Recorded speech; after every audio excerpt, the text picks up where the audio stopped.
Hello, can everyone hear me? Yeah, okay, cool. Hi everyone, thanks so much for having me. I'm very excited to be here with you today at Attest First Brand Growth Summit. So essentially, just really quick intro, as we've just seen here, I'm Hannah. I lead brand and creative at Moneybox, and I'm a little bit of a brand and fintech fanatic, so I'm very excited to be able to join you today to talk a little bit about both.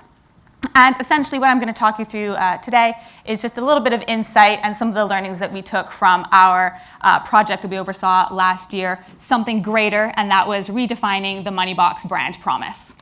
So just a little bit of context, maybe something that will feel familiar to anyone else that's perhaps at a similar inflection point in their journey, if you're kind of scaling up or a few years into kind of startup mode.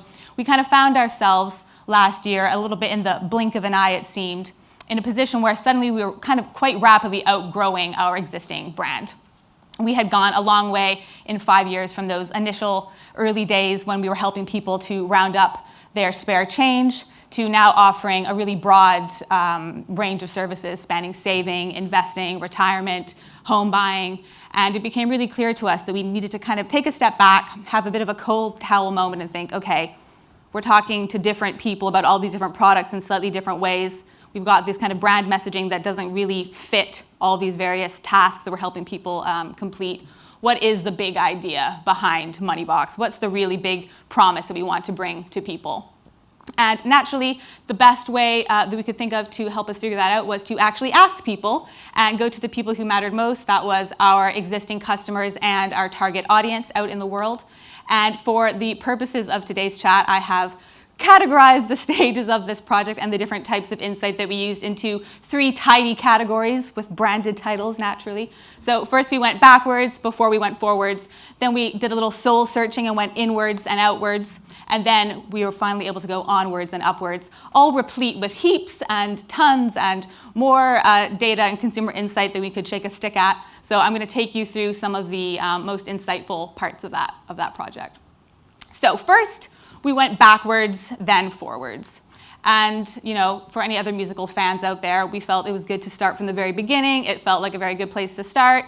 And that is something that I stand by. I think when you are kind of kicking off a brand project and thinking about how much has changed, it can be really easy to get carried away with all the excitement about just how much has changed and where you're going next and how do we make sure that everything is really future-proofed. But I think there's so much power in returning to your origins and why you actually set out to create your initial offering from the very beginning, to remind you, like, what is this problem we're solving? And that is why we're all here. We care about solving problems. So for us, it had all gone back to this idea that we could help all these people across the UK to start saving and investing and, you know, increasing their financial capability with something as simple as rounding up their spare change. And we wanted to make sure that we were remembering that as part of this project. So for this stage, we essentially just kind of went back to the beginning. We mapped out very roughly on this slide how the service had changed and which products and services had come in. And then, of course, we wanted to start thinking about what consumer insight could we look at this point. And obviously, the dream would have been that we could go back in time and bring Attest with us and ask all of our target audience and customers what they thought way back in 2016. But because we couldn't do that in this moment, what we did do was kind of follow the proverbial breadcrumb trail that had been left for us across the internet. So, you know, we were looking across Trustpilot, Twitter, all these various places where our customers were leaving bits of insight and information about their experience with us. And we just started to kind of track that out and look at how these reviews were changing over time and how they related to the different services. And it was really interesting, of course, to see how those changed depending on which product or service they were talking about. But what was really interesting was being able to start picking out these trends and recurring themes that were threaded across all of these responses. And really kind of going beyond the products and services were these kind of big feelings around achievement and self-belief and confidence and enjoyment and pleasant surprise at how easy this was. And so we got thinking, okay, this is good. This is some really interesting insight, but I want to know more. I want to ask more questions. I want to really get to the truth of this. Let's do some soul searching. So this took us to step 2, which I've titled Outwards and Inwards, which really is just, you know, a different way of saying external and internal research. So this is where Attest became extremely instrumental to this project. And we commissioned all different types of external research and used all different types of consumer insight to help us with this. But the stuff that I found the most insightful and really empowering and impactful in terms of building out this overarching promise and benefit for our customers was, again, just asking really specific questions about saving and investing. In particular, what are the big drivers and inhibitors that are factoring into their decision making? And I've lost my screen. Oh, you can still see that one. Okay, phew.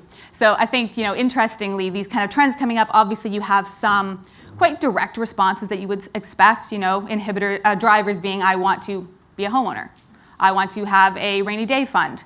But I think, again, digging deeper and asking more questions, we started to uncover all these really interesting emotive insights as well, especially like looking at the drivers. We had these elements of anxiety and stress and exclusion about the saving and investing industry. And then once we started to then kind of go into the drivers, we saw these equally big emotions, but ones that were just overflowing with positivity and hope. So these kind of feelings around wanting independence, wanting peace of mind. A really big one for us was this idea of enjoyment and being able to enjoy the things that I love right now, but also being able to enjoy those things later on when I'm retired. Or another response that really sticks with me is someone talking about, I don't want to have to ever say no to my family and friends. I want to be able to enjoy life with them.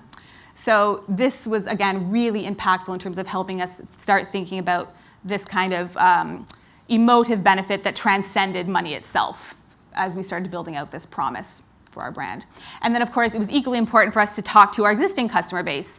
And, at the beginning, we were thinking, oh my gosh, this is amazing. We've got 700,000 customers at this point we can go and talk to. And then that quickly switched to, oh my God, how are we going to get through all of those responses? And naturally, in our mind, we assumed that everyone was going to be just jumping at the chance to answer our survey. So we didn't quite get 700,000 responses, but we did get quite a lot of insight. And what was really incredible with these open answer questions that we sent out with Attest was being able to hear about our customers' experience in their own words and how we had helped them.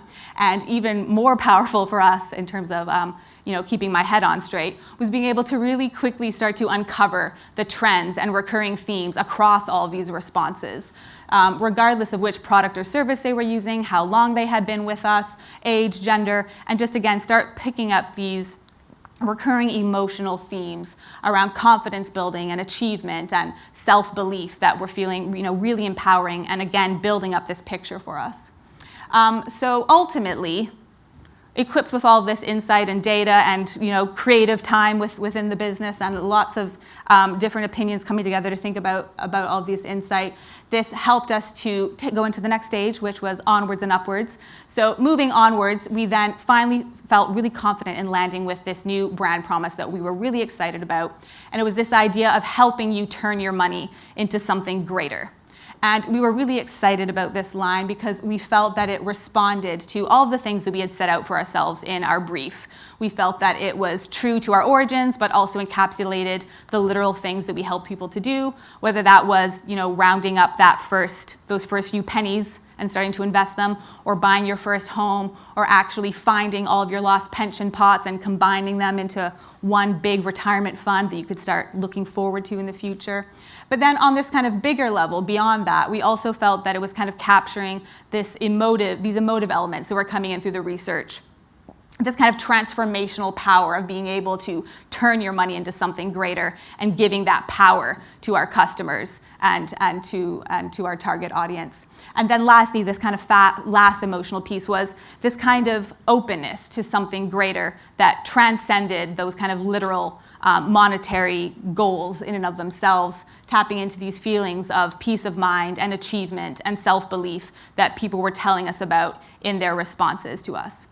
However, us thinking it was really awesome obviously wasn't enough. So to complete this project, it was important that we again turn to our customers, turn to our target audience, and bring this message out to them and ask them, how did it make them feel?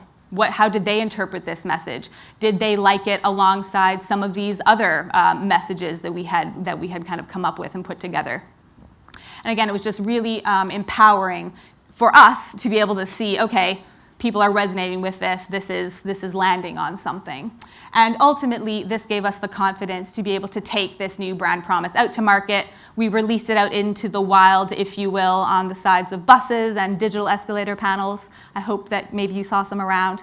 And then, of course, as ever, as we continue to go upwards with the brand, research and talking directly to our customers, to our target audience, has been absolutely instrumental through this phase and as we continue to build the brand, essentially. So just as a closing remark, if you are thinking about revisiting your brand, taking a step back and having that kind of cold towel moment and thinking about what it is you want to, this kind of big promise you want to bring to your customers, I strongly recommend Attest, for one.